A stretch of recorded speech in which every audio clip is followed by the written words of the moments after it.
Alors moi je suis enseignant, je suis professeur des écoles, je m'appelle Mouhamadou et j'enseigne dans le Val-de-Marne depuis 10 ans.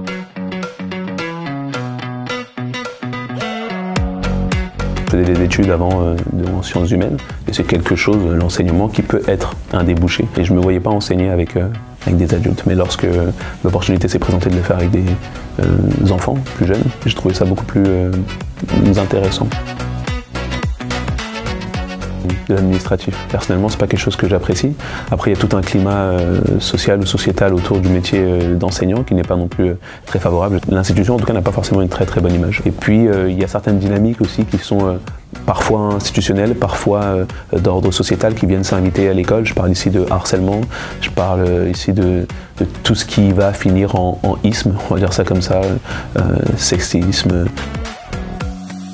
Ça reste le cœur du métier, c'est-à-dire être en classe avec les enfants, essayer de mener les apprentissages de la manière la plus constructive possible ou efficiente, en tout cas avec le temps qui nous est donné avec les enfants, c'est vraiment le concret du métier.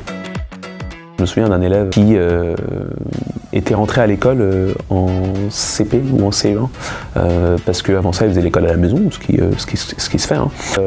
En fin d'année, sur une notion assez particulière, je crois que c'était les groupes prépositionnels nominaux qu'on avait appris, je leur avais posé une question un peu piège et tout, il avait été capable de me répondre et lorsque je lui avais demandé comment il avait fait, ce qui faisait qu'il avait réussi, il m'avait dit que c'était moi qui le lui avais appris, donc c'était assez touchant.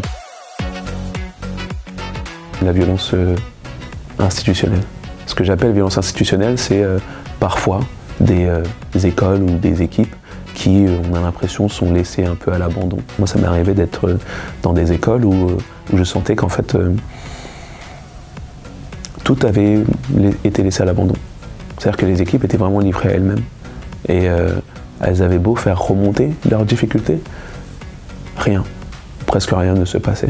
Et on sent qu'il y a un désespoir. C'est pas juste les enseignants qu'on abandonne, c'est le métier. Et tout au bout de la chaîne, ce sont les enfants. C'est ça qu'il ne faut pas oublier.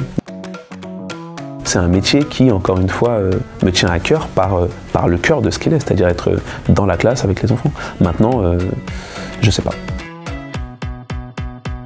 C'est d'être prêt au changement, parce que le métier ne ressemble pas à ce pourquoi vous l'avez préparé, c'est sûr et certain. Chaque jour, il y a de nouveaux challenges, des choses pour lesquelles vous n'avez pas été préparé. Et vous ne serez prêt qu'à partir du moment où vous les aurez vécues et que vous aurez du coup une expérience.